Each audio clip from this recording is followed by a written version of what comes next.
Magandang araw mga ka-inspiring 9. Ang aga ng gising ko ngayon. Kumain ako ng tinapay at nagbaylo na rin ako agad-agad bago ako maglinis sa labas. Ayan, nagmuni-muni muna. Almusal muna tayo bago ang lahat. Siyempre, nagdasal muna tayo bago gawin ang mga gawain sa buong araw para maging maayos ang araw natin.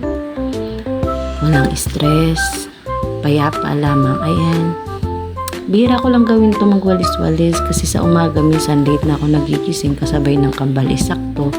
Parang hindi pagod yung katawan ko kagabi or magdamag kahapon. Kaya ayan, maaga ako nagising.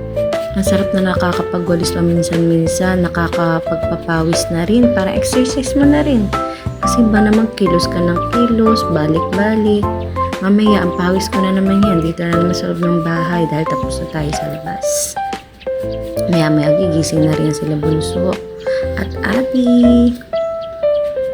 Wala silang pasok ngayon, bigla nag-chat si teacher na walang pasok. Ay, sarap naman ang buhay natin. Pero syempre, hindi pa rin natatapos ang ating gawain.